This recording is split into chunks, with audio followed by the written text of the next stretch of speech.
Do you guys know the difference between a loan estimate and a closing disclosure? That's what we're talking about today.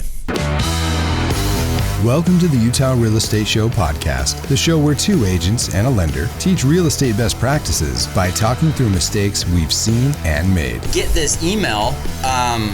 You're going to get it from the lender that 3 days prior. It should be a pretty quick review because you've already gone over all of these numbers in the loan estimate at the beginning, and maybe even during the process you're talking to your lender. So it should be something very quick, and there shouldn't be anything that's like, oh my goodness, where did all these numbers come from? Hello and welcome to another episode of the Utah Real Estate Show. I am Tyler Kazare, Utah Real Estate Agent. Jason Christiansen, mortgage lender. Eric West, Utah Real Estate Agent. And today we're talking about some of the documents that you will very likely encounter during your home purchasing journey.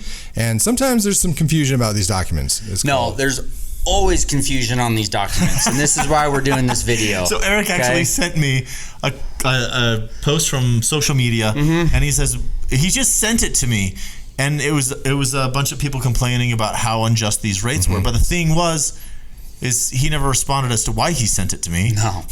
Yeah. I was like, what is this? Because what does it mean? Okay, so here's the thing. So it was posted and it was said, this is what my closing disclosure looked like. This is ridiculous that I was blindsided with all of these fees that I had no idea, and look at how expensive this was, and blah, blah, blah, and all this other stuff. And my lender didn't tell me any of this, and why am I paying $20,000 in closing costs? Well, and the comments were brutal on the lender, but the reality was the actual fees on the loan weren't high, but there was a 1.9 discount, which buys down the rate, which the borrower has to agree to much before the closing disclosure comes out. Like this is Anyway, so and that's why we wanted to talk about this, because we have two documents. We have a loan estimate and we have a closing disclosure. Loan estimate comes out in the very beginning.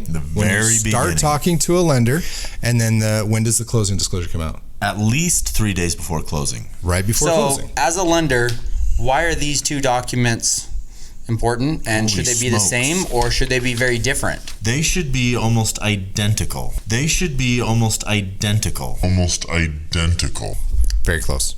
If there's any increase in interest rate or loan amount or fees, it has to be disclosed. If there's any change, even downwards, of more than a certain percentage on your APR, it needs to be redisclosed. Yeah. And so the closing disclosure comes out 3 days prior because the buyer is supposed to review those and to make sure that's exactly what they're getting, and it should be compared to what they were already kind of quoted, and they know what they're doing. Because before this, you just had a HUD-1 Settlement Statement before October 3rd, 2015, right? Yeah. And it would actually happen when people would show up to closing and their interest rate was higher, or the fees went up, and it was never disclosed before. So the federal government, in their infinite wisdom, and this actually wasn't a bad idea, says you got to disclose what's happening at closing a few days before, so everybody knows what's going on. So it's something good changes. Well, yeah, and so when you get this email, you're going to get it from the lender that 3 days prior. It should be a pretty quick review because you've already gone over all of these numbers in the loan estimate at the beginning, and maybe even during the process you're talking to your lender. So it should be something very quick, and there shouldn't be anything that's like, oh my goodness, where did all these numbers come from? If that happened, not to be rude, but you weren't paying attention, you were in La La Land when you were going over your loan estimate. Okay? Yeah. To understand the basics of a closing disclosure, there's 5 things you should know. They are loan amount, interest rate, the full payment, closing costs, and the cash to close. Okay, so they're going to go in this order. The loan amount's at the top, and it's going to say off to the right if it can increase after closing. This would only happen if you're doing a reverse mortgage or an interest arm. So in general, that's not going to be an option arm. It's very unusual. Same thing with your interest rate, adjustable rate mortgage or fixed. So typically on the right column, these are going to be no's all the way down. Is there a balloon payment? Is there a prepayment penalty? No's all the way down, right? And the principal interest payment is up there. Not your fully amortized payment, just the principal and interest, okay? Beneath that, it adds in the escrows. Taxes, homeowner's insurance, mortgage insurance, okay?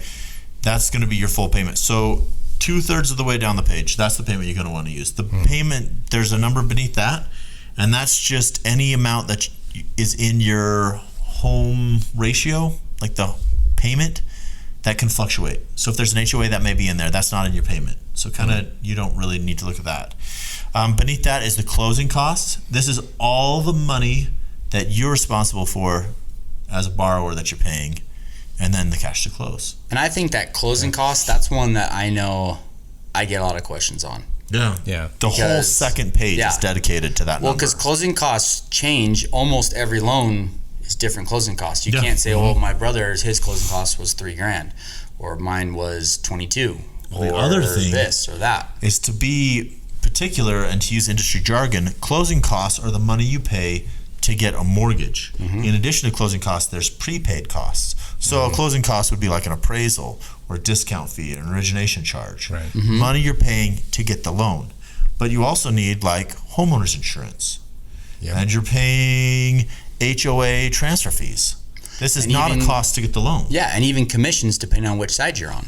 Right. So these are costs but not closing costs. So someone says like, I'll do your loan at no cost. Well, and this is why, like, I always recommend, talk to a few different lenders, even if you're working with like a new build and then you have to get pre-approved with their preferred lender and they're offering some crazy incentive. Go talk to another lender, and I've had this happen constantly where they come back and be like, well, yeah, you're getting this, but your loan's gonna, all they're doing is tacking on an extra quarter point over adding here, it here this and or that, and have them break that down. And that's where it comes back to that loan estimate. Is those things are all gone over at the beginning, and you're choosing, okay, I like this, I understand this, these fees don't seem ridiculous. Oh, I'm comparing it to this one. Why is he charging all of this other stuff? That's ridiculous. And that was the intent. That was the intent of the legislation. Was to make those loan estimates comparable, apples to apples, as close as possible. And so when you get your loan estimate up front and you've got two different lenders competing for your loan, compare those loan estimates, because that's really what's going to tell you whether or not you're getting a good deal on this loan or a better deal on that loan. Right. Yeah, and so then you get your closing disclosures, which should be almost identical, like Jason's repeated. So it should be fairly smooth going forward. But that's one that I always get questioned on, because they forget that they have a discount point. They're wanting to get that cheaper interest rate, so they paid upfront costs. And all of a sudden their closing costs are $20,000 higher than their friends because their friend didn't do that. So the one thing that can come as a surprise, and this is something that you really need to ask, is HOA transfer fees, or things that are charged not by the lender or by the real estate agent that are specific to the property. So or if it's been a very long time period from when you went under contract, say on a new construction, and your closing is 9 months later and interest rates changed. You would get a loan estimate. You should, yeah. You would have to. So you have to get a loan estimate at least 1 day before you get your closing disclosure, and your closing disclosure at least 3 days before you sign final closing documents. But a change like that should be documented. It shouldn't be a surprise. So, what did we learn? Well, my key takeaway is that the closing disclosure should not be a surprise, and if it is, something has gone wrong, usually in the head of the borrower. Take time to review the loan estimate so the closing disclosure isn't a surprise. Remember exactly what those two said. Okay, so tell us about your closing costs. They vary from state to state too. So let's hear about the different ones that are out there. I want to hear who got the best deal and who got bent over. I want to know who got surprised. Like, comment, subscribe. If you want to get in touch with us, shoot us a text at 801-228-7687. Make sure you mention the show. You can email us at theutahrealestateshow@gmail.com. You can watch this show on YouTube, and you can listen on Apple Podcasts, Spotify, or wherever you get your podcasts. If you learned something, or if you really love this show, give us a like on YouTube and drop a rating on Apple Podcasts or wherever you listen. The Utah Real Estate Show is a production of Hive Collective at Presidio Real Estate, with support from Security Home Mortgage. The NMLS number for Security Home Mortgage is 178787.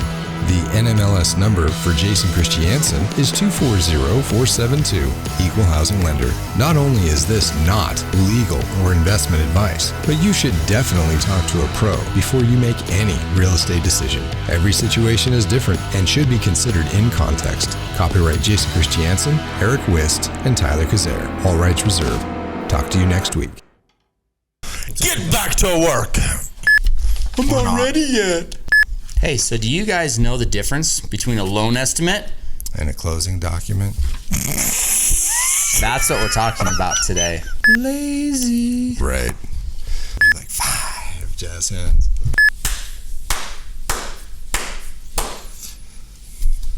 Oh man. There's really five main things. What was that? Do it again. Do it again. Very good.